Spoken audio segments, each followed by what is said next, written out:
Hello friend, welcome to update by Pankaj. आपके मेरे अपने YouTube channel update by Pankaj में स्वागत है। इस वीडियो में हम लोग बात करेंगे इंडियन एयरफोर्स के द्वारा एक नई वैकेंसी आई है एफकैट 2020 के लिए। तो उसी के बारे में बात करेंगे, कितना टोटल नंबर ऑफ सीट है और इसमें जो फॉर्म फिल कर सकते हैं उसमें बी बीटेक जो स्टूडेंट हो गए वो इस फॉर्म को फिल कर सकते हैं। और कुछ जो सीट है इसमें जो वैकेंसी आई उसमें एमसीए, एमबीए और एमएससी वाले भी और एमए वाले भी फॉर्म को फिल कर सकते हैं। और कुछ ऐसे सीट है जहाँ सिंपल ग्रेजुएशन आप आर्ट्स या साइंस से हो तो आप इस फॉर्म को फिल कर सकते हैं। तो उसी चीज़ के बारे में इस वीडियो में हम लोग बात करेंगे। और इसका जो फॉर्म का डेट स्टार्ट है, जो फॉर्म फिल होना स्टार्ट होगा वो 15/6/2020 से 14/7/2020 तक ये फॉर्म स्टार्ट होगी। तो इसका जो नोटिफिकेशन है उसको देख लेते हैं एक बार कि उसके बारे में क्या दिया हुआ है। यदि आप मेरे चैनल पर पहली बार आए हैं तो कृपया इस वीडियो को सब्सक्राइब कर लें और अपने जो बेल आइकन है उसको क्लिक करके ऑल कर लें, ताकि जो भी इम्पोर्टेंट इन्फॉर्मेशन हो वो सीधा आपके पास पहुंच जाए। सीधा हम इसके ऑफिशियल नोटिफिकेशन पर आ गए हैं। यहाँ आपको एक दिख रहा होगा ऊपर इंडियन एयरफोर्स, इसके देख लेते हैं अब इसमें क्या क्या है।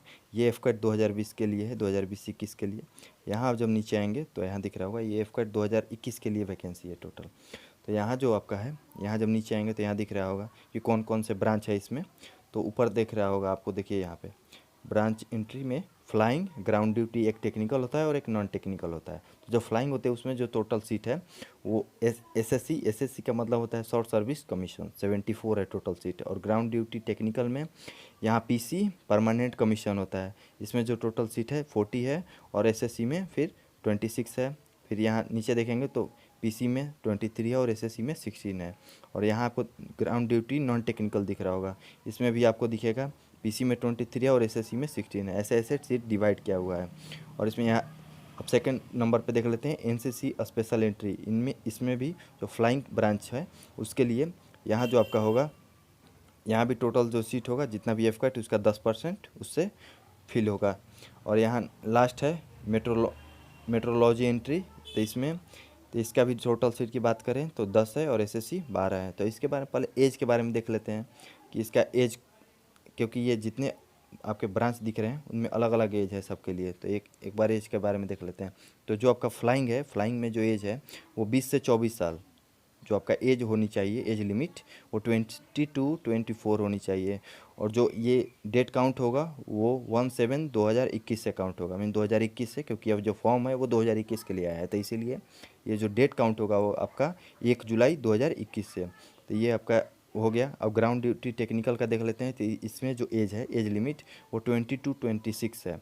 तो मीन्स आपका जो यदि डेट ऑफ बर्थ हो वो 2/7/1995 से 1/7/2001 तक हो तो आप इस फॉर्म को फिल कर सकते हैं।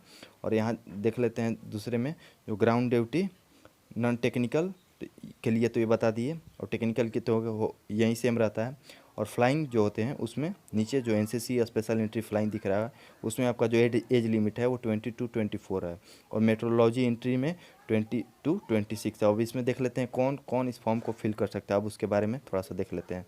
आपका जो यहाँ ऊपर फ्लाइंग दिख रहा है, फ्लाइंग में जो भी स्टूडेंट बी टेक किए हुए हैं कोई भी स्ट्रीम से, लेकिन जो ट्वेल्थ होता है, ट्वेल्थ वो बायो से ना करके मैथ से, फिजिक्स और मैथ से किया होना चाहिए, तो ही वो इस फॉर्म को फिल कर सकते हैं। ये आपका फ्लाइंग के लिए था। और ग्राउंड ड्यूटी टेक्निकल के लिए देख लेते हैं कौन कौन इस फॉर्म को फिल कर सकते हैं। तो ग्राउंड ड्यूटी टेक्निकल में एरोनॉटिकल इंजीनियरिंग जो इलेक्ट्रॉनिक्स से किए होंगे, और जो एरोनॉटिकल इंजीनियरिंग मैकेनिकल से किए होंगे, तो इनमें जो होगा इसमें भी इंटरमीडिएट 10+2 होनी चाहिए 60 मार्क्स के साथ, और फिजिक्स और मैथ के साथ, बायो के साथ नहीं।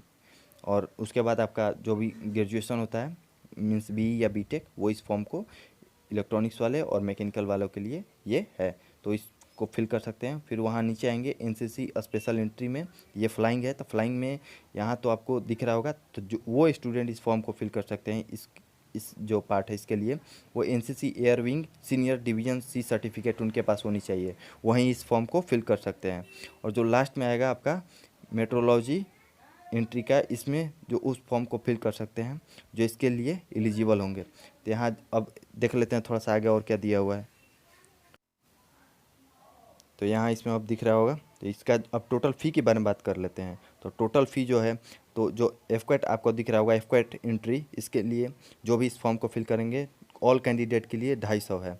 और जो एनसीसी स्पेशल ये एंट्री है नीचे, उसमें 0 और मीन्स कोई पैसा नहीं लगेगा, और मेट्रोलॉजिकल एंट्री में भी कोई पैसा नहीं लगेगा। तो ये हो गया आपका टोटल फ़ी कितना लगेगा फॉर्म फिल करते टाइम। यहाँ अब आपको दिख रहा है जो भी आपका, इसमें 3 प्रोसेस होता है। एक तो आपका एग्ज़ाम होगा, उसके बाद आपका सेकंड होता है इंटरव्यू, कुछ दिन बाद आपका इंटरव्यू होगा, उसके बाद मेडिकल होगा, और उसके बाद आपका फाइनल सिलेक्शन होगा। तो इसका जो ट्रेनिंग का डेट होता है, तो जो टेक्निकल कोर्स से होते हैं तो उनका 74 वीक का होता है ट्रेनिंग, और जो नॉन टेक्निकल से होते हैं उनका 52 वीक का होता है। और जो इसमें पे स्केल जो मिलता है 56,000 से एबव मिलता है, मीन्स लेवल 10 का पेमेंट इसमें मिलता है, और बाकी और अलाउंस मिलता है। और इसमें इंश्योरेंस भी मिलता है 1 करोड़ से, यदि जो सर्वेइंग ऑफिसर हैं उनको 1 करोड़, और जो 12 लाख से फ्लाइंग ऑफिसर के लिए, ब्रांच ऑफिसर जो होते हैं उनका जो इंश्योरेंस होगा वो 12 लाख का होता है। और इसमें जो फॉर्म को इस फिल करेंगे तो उनके पास टैटू और नारकोटिक्स से वो होनी चाहिए, मीन्स परमिटेड नहीं मिलेगा, जिनका भी बैन हो जाएगा फिर, तो आपका टैटू नहीं होनी चाहिए शरीर पर। तो आप ये, बाकी फिजिकल कंडीशन सही होनी चाहिए।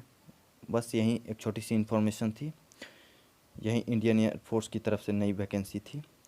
हाँ, यदि वीडियो आपको अच्छी लगे तो कृपया इसको लाइक कर दे और अपने दोस्तों में शेयर कर दे। Thank you for watching.